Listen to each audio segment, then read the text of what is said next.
روزے اس لیے فرض کیے گئے ہیں تاکہ تمہیں تقوی مل جائے، پرہیزگاری مل جائے۔ بعض لوگوں کو دیکھا گیا ہے رمضان المبارکہ میں بھی وہ اپنی بری حرکات سے باز نہیں آئے، ان کی روٹین ویسی ہی جاری رہی، نعوذ باللہ نظروں کی خطائیں بھی باقی رہیں۔ اور سب سے بری چیز یہ ہے کہ رمضان میں شیطان کی نیابت اگر کوئی کر رہا ہوتا ہے تو تمہارا یہ موبائل فون ہے۔ مومنو خوشیاں مناؤ آ گیا رمضان ہے، مومنو خوشیاں مناؤ آ گیا رمضان ہے، ہر غریبوں کو کھلاؤ آ گیا رمضان ہے، ہر غریبوں کو کھلاؤ آ گیا رمضان ہے، خوب برکت آپ کے اموال میں ہوگی جناب، خوب برکت آپ کے اموال میں ہوگی جناب، مال کا صدقہ لٹاؤ آ گیا رمضان ہے، مال کا صدقہ لٹاؤ آ گیا رمضان ہے، موت ایک دن آئے گی اس واسطے اے مومنو، موت ایک دن آئے گی اس واسطے اے مومنو، دل عبادت میں لگاؤ آ گیا رمضان ہے، دل عبادت میں لگاؤ آ گیا رمضان ہے۔ عزیزان محترم، السلام علیکم ورحمۃ اللہ وبرکاتہ۔ پیارے دوستو، ماہ رمضان المبارک کے اوپر بہت ہی شاندار بیان، بہت ہی زبردست تقریر ہے۔ آپ تمامی دوستوں سے گزارش ہے کہ بیان کو مکمل سنیں۔ ماہ رمضان میں ہمیں کیا کرنا چاہیے اور کیا نہیں کرنا چاہیے، آئیے سنتے ہیں قرآن و حدیث کی روشنی میں مفتی سلمان اظہری صاحب سے۔ کسی بھی عمل میں برکت اچھی نیت سے ہوتی ہے۔ اگر کوئی روزہ اس لیے رکھ رہا ہے، جیسے بہت سارے فائدے گنائے جاتے ہیں نا، روزہ رکھنے سے کینسر نہیں ہوتا، روزہ رکھنے سے جسم کے فاسد مادے ختم ہو جاتے ہیں، نکل جاتے ہیں، ڈاکٹرز بھی مشورہ دیتے ہیں مہینے میں ایک مرتبہ، ہفتے میں ایک مرتبہ باڈی کو فری چھوڑنا چاہیے۔ تو یہ تو جسمانی فائدے تو رکھے گئے ہیں، لیکن اگر تم روزہ اس نیت سے رکھ رہے ہو کہ میری باڈی صحیح ہوتی رہے، تو گویا کہ تم تو اپنی دنیاوی غرض سے روزہ رکھ رہے تھے۔ یہ فائدے تو ملنا ہی ملنا ہے، یہ فائدے یوں بھی ملیں گے اللہ تعالیٰ کی طرف سے آپ کو، لیکن نیت وہ نہیں۔ روزہ رکھنے کی نیت یہ ہو کہ میرا رب مجھ سے راضی ہو جائے اور مجھے رب تبارک و تعالیٰ کا خوف اور تقوی حاصل ہو جائے۔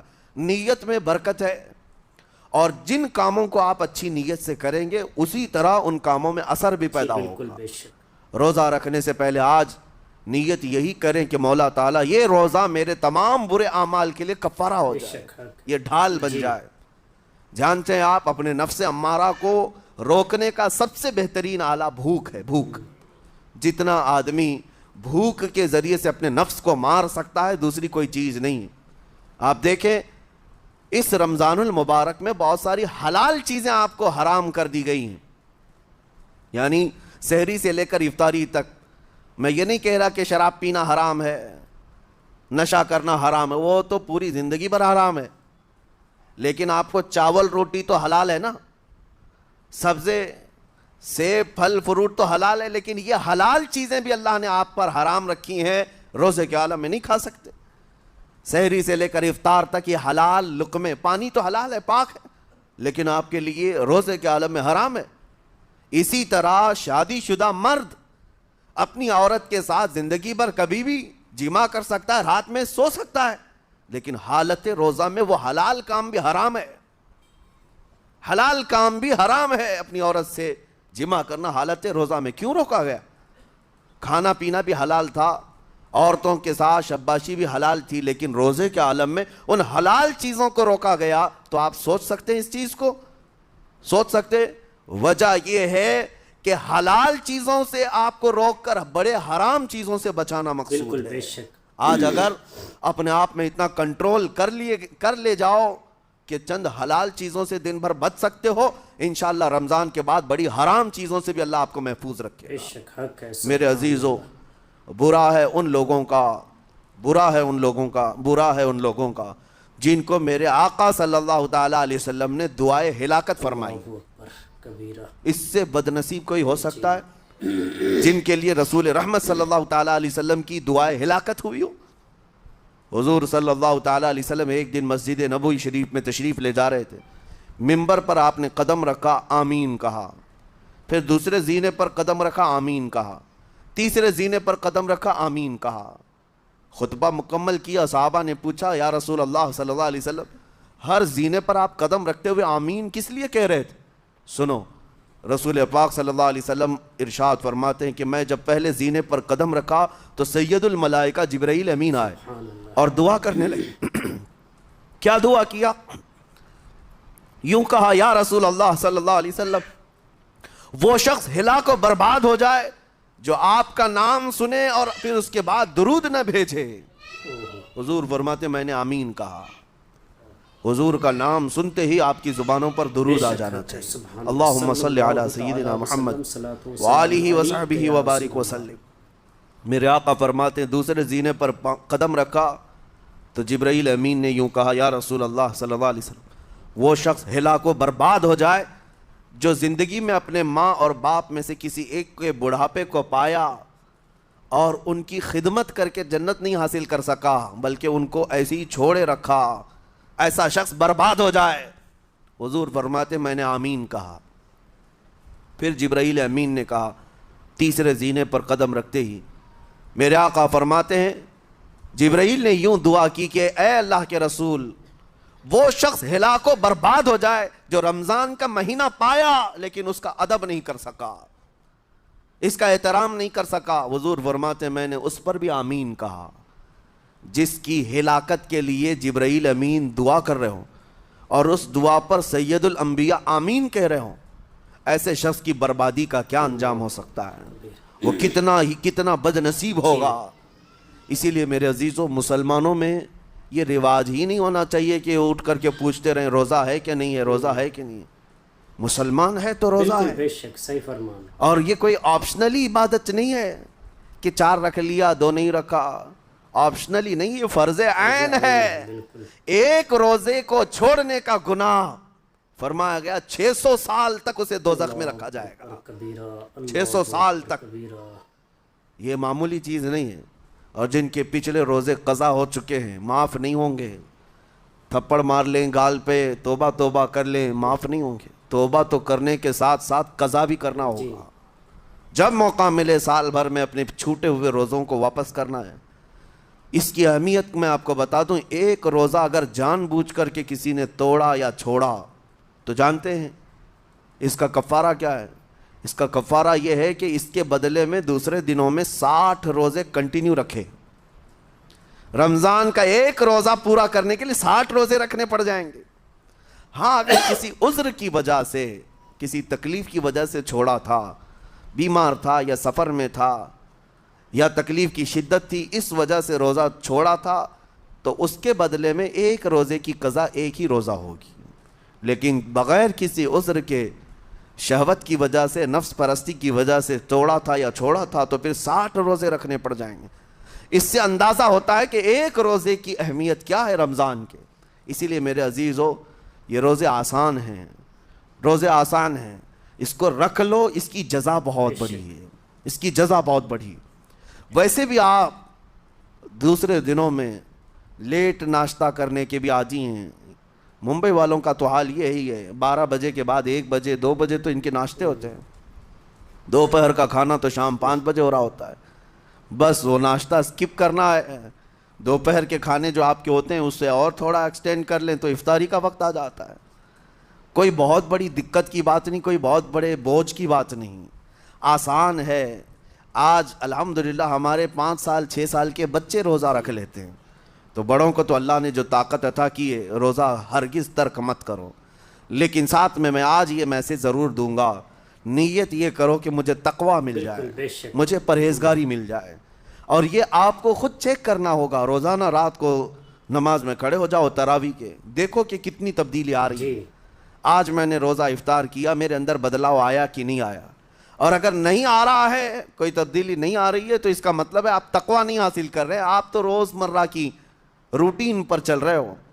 روٹین پر چلنے کا مطلب یہ روزہ نہیں ہے، روزہ تقوی دے کر جاتا ہے بندے کو، روزہ خوف خدا دے کر جاتا ہے بندے کو۔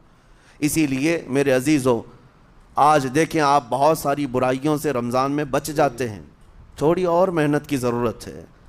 ہم نے دیکھا ہے بہت سارے گھروں میں، باقی عیاش گھروں کی مجھے کوئی وہ نہیں ہے، ان سے کوئی لینا دینا نہیں، لیکن نارمل مسلمانوں کے گھروں میں بھی ہوتا یہ ہے عورتیں بچوں کو تلقین کرنا شروع کر دیتی ہیں، گانے بند کرو، ٹی وی بند رکھو، بہت ساری چیزیں بند رکھو کہ رمضان آیا ہوا ہے۔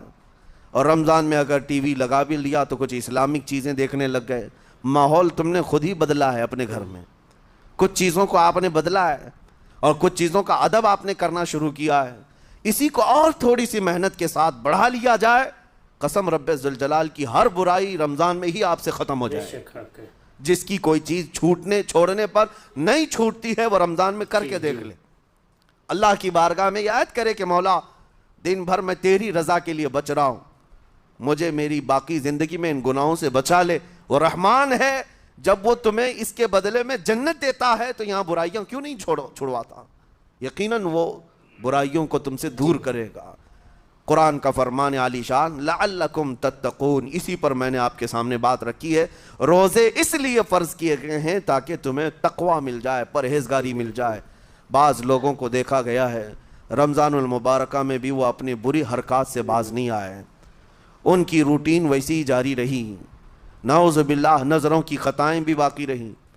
اور سب سے بری چیز یہ ہے کہ رمضان میں شیطان کی نیابت اگر کوئی کر رہا ہوتا ہے تو تمہارا یہ موبائل فون ہے۔ اکثر لوگ یہ سمجھتے ہیں کہ اس موبائل فون کو ہم استعمال کرتے ہیں تاکہ ٹائم پاس ہو جائے، روزہ کا وقت قریب آ جائے۔ اس ٹائم پاس کے چکر میں تم کیا کیا دیکھتے رہ جاتے ہو اور کہاں تک یہ چیزیں پہنچاتی ہیں تمہیں اندازہ بھی نہیں ہوتا، احساس بھی نہیں ہوتا، تو تمہاری رہی صحیح عبادت کو بھی یہ ہضم کر جاتا ہے، کھا جاتا ہے۔ اس کے استعمال پر اگر کنٹرول ہے تو خوب استعمال کرو، لیکن کنٹرول نہیں ہے تو اے نوجوانوں اس کا بھی روزہ رکھو، اس انٹرنیٹ کی بلاؤں سے محفوظ ہو جاؤ۔ اس لیے کہ بہتوں کو میں نے دیکھا ہے ان کے دن بھر اور رات بھر رمضان میں سوشل نیٹ ورکس پر مصروفیت ویسی کی ویسی ہے جیسے دوسرے دنوں میں تھی۔ وہ رات بھر چیٹنگ میں بھی مصروف ہیں، ایک دوسرے کو ادھر ادھر بھیجنے میں بھی مصروف ہیں، ساری چیزیں جوں کی توں چل رہی ہیں۔ تو تمہارے موبائل نے تمہیں تقوی سے بہت دور رکھا ہے، تمہیں رب تعالیٰ کے قریب ہونے نہیں دیتا۔ اپنے آپ کو بدل لو۔ ظاہر سی بات ہے یہ سخت چیز ہے، اگر کوشش کرو گے تو بچ جاؤ گے، اور تقوی اتنی آسانی سے تو نہیں ملتا۔ اپنے آپ کو سٹرگل کرو، انشاءاللہ العزیز دل پاک ہو جائے گا، پھر آپ کو اپنی زندگی کے اندر جو اجالے نظر آئیں گے وہ خود آپ محسوس کریں گے، آپ محسوس کریں گے۔ گناہوں کے اندھیروں نے دل پر ایسی کالک رکھی ہے کہ آپ کو کچھ بھی یہاں پر سمجھ میں نہیں آتا، ورنہ نمازوں کا لطف ایسا ہے، قرآن کا مزہ ایسا ہے، جسے یہ لگ جائے دنیا کی کوئی نعمت اس کے سامنے ہیچ نظر آتی ہے، کوئی چیز اسے اچھی نہیں لگتی، لیکن کب؟ جب اسے تقوی کا اجالا حاصل ہو جائے۔ میرے عزیز، اللہ کریم کی بارگاہ میں دعا گو ہوں، مولا قدیر و جبار ہم سب کو تقوی و پرہیزگاری عطا فرمائے، اور ہم سب کے روزوں سے اللہ تعالی ہمیں پرہیزگاری عطا فرمائے، ان روزوں کے انوار اور برکات اور رمضان کے احترام کی ہمیں توفیق عطا فرمائے۔ مولا کریم تیری خشیت سے اور تیرے خوف سے آنکھیں جو بھیگتی ہیں ان آنکھوں میں ہمارا شمار فرما دے۔ دوستو یہ تھے جناب مفتی سلمان اظہری صاحب، بہت ہی خوبصورت انداز میں قرآن و حدیث کی روشنی میں بیان کر رہے تھے، تقریر کر رہے تھے، اور ہم سب کو بتا رہے تھے کہ ماہ رمضان میں کیا کرنا چاہیے، کیا نہیں کرنا چاہیے۔ اللہ تبارک و تعالی ہم سب کو ان باتوں پر عمل کرنے کی توفیق عطا فرمائے، اور ہم سارے مسلمانوں کو اللہ تبارک و تعالی ماہ رمضان المبارک شریف کی روزے کو رکھنا نصیب فرمائے، اور ہم سارے مسلمانوں کو اللہ تبارک و تعالی اہدنا الصراط المستقیم پر چلنے کی توفیق عطا فرمائے، ماں باپ کی خدمت کرنے کی توفیق عطا فرمائے، صحابہ کرام کے نقش قدم پر چلنے کی توفیق عطا فرمائے، سنت مصطفیٰ پر زندگی گزارنے کی توفیق عطا فرمائے۔ دوستو امید ہے کہ آپ سب کو یہ ویڈیو بہت ہی زیادہ پسند آئی ہوگی، تو دوستو اس ویڈیو کو ثواب کی نیت سے لوگوں تک پہنچانے کی کوشش کریں، ویڈیو کو لائک بھی کر دیجئے، اور دوستو روزانہ علماء کرام کے بیانات کو سننے کے لیے، نعت مصطفیٰ صلی اللہ تعالی وسلم سننے کے لیے، دینی مسائل کو جاننے کے لیے دوستو آپ ہمارے یوٹیوب چینل احمدی آفیشل کو لازمی سبسکرائب کریں۔ دوستو ملتے ہیں ایک اور نئی ویڈیو کے ساتھ، جب تک اپنا اور اپنے گھر والوں کا خیال رکھیں۔ خدا حافظ۔ السلام علیکم ورحمۃ اللہ وبرکاتہ.